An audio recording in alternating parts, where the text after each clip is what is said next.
அழகர் கோயில். மூலவருக்கு பரமசுவாமி என்று பெயர். நின்ற கோலத்தில் எழிலுற ஸ்ரீதேவி பூதேவி சமேதராய் எழுந்தருளியிருக்கும் இந்த இறைவனின் உற்சவருக்கே அழகர் என்று பெயர். வடமொழியில் சுந்தரராஜன். பேரில் மட்டுமல்ல, அவரின் தோற்றமும் கொள்ளை அழகு. உலகில் இவர் அழகுக்கு நிகரான உற்சவ மூர்த்திகள் இல்லை என்பது அனைவரின் கருத்து. அதனால்தான் அதை கவர்ந்து போக நினைத்தான் மலையாள தேசத்தைச் சேர்ந்த மன்னன் ஒருவன். ஆனால் பாதுகாப்பான கோட்டையிலிருந்து அழகரை கவர்ந்து வருவதென்பது இயலாத ஒன்றாக இருந்தது. எனவே அந்த பணியை 18 மந்திரவாதிகளிடம் ஒப்படைத்தான். அவர்கள் அழகரை கவர்வதற்கு முன் அவரின் சக்தியை வேறு இடத்துக்கு மாற்றும் முயற்சியில் இறங்கினர். ஆலயத்துக்குள் மறைந்திருந்து மந்திரம் ஜபிக்க ஒரு மந்திர மையை பயன்படுத்தினர். அந்த மையை கண்களின் இமைகளில் பூசிக்கொள்ள அவர்கள் உருவம் மறைந்துவிடும். அப்படி தந்திரமாக மறைந்திருந்து அழகரின் மூர்த்தத்திலிருந்த சக்தியை களவாட முயன்றனர். கயவர்களின் திட்டத்தை முறியடிக்க திருவுள்ளம் கொண்ட பெருமாள் கோயில் பட்டர் ஒருவரின் கனவில் தோன்றி மந்திரவாதிகள் குறித்து எச்சரித்து மறைந்தார். கண்விழித்த பட்டரோ மந்திரவாதிகளை பிடிக்க ஓர் உபாயம் செய்தார்.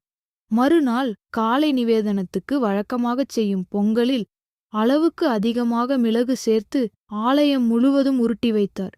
பொங்கலின் வாசனையால் ஈர்க்கப்பட்ட மந்திரவாதிகள் அதை எடுத்து தின்றனர். அடுத்த கணம் அதிகமாகச் சேர்க்கப்பட்டிருந்த மிளகினால் உண்டான காரம் தாங்காமல் கண்ணீர் விட்டனர். கண்ணீரில் கண் இமைகளில் இட்டிருந்த மை அழிந்தது. மை அழிந்ததும் அவர்களின் மாய சக்தி மறைந்து அவர்களின் உருவமும் வெளிப்பட்டது. உடனே அங்கிருந்த காவலர்கள் அவர்களை பிடித்து கொன்றனர். அவர்கள் ஒவ்வொருவரையும் ஒரு படிக்கட்டில் புதைத்தனர். மந்திரவாதிகளுக்கு துணையாக வந்த காவல் தெய்வத்தையும் மந்திர சக்தியால் பிடித்து கட்டினர். அந்த தெய்வமோ அழகரின் அழகில் மயங்கி தான் இனி இங்கிருந்து அழகருக்கு காவல் செய்வதாகச் சொல்லியது. அதற்கு கூலியாக தினமும் அழகருக்குச் செய்யப்படும் அர்த்தஜாம நிர்மால்ய நிவேதனங்களை தனக்கு வழங்க வேண்டும் என்றும் கேட்டுக்கொண்டது. அதற்கு எல்லோரும் சம்மதிக்க இன்றளவும் 18ஆம் படி கருப்பாக இருந்து அழகரை பாதுகாக்கிறது. ஆலயத்தின் சொத்துகள் முழுமைக்கும் அவர்தான் காவல். அரங்கன் சொத்து அழகர் அங்கவடிவுக்கும் காணாது என்ற ஒரு சொலவடை உண்டு. அந்த அளவுக்கு அழகருக்கு ஆபரணங்கள் உண்டாம்.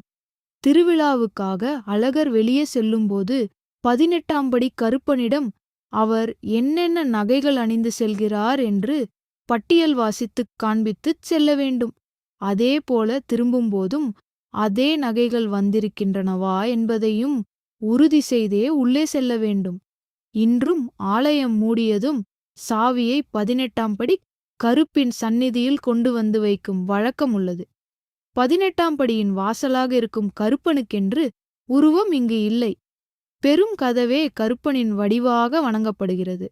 எப்போதும் மூடியே இருக்கும் இந்த கதவு பிரம்மோற்சவத்தில் சக்கரத்தாழ்வார் எழுந்தருளலுக்காக மட்டுமே திறக்கப்படும்.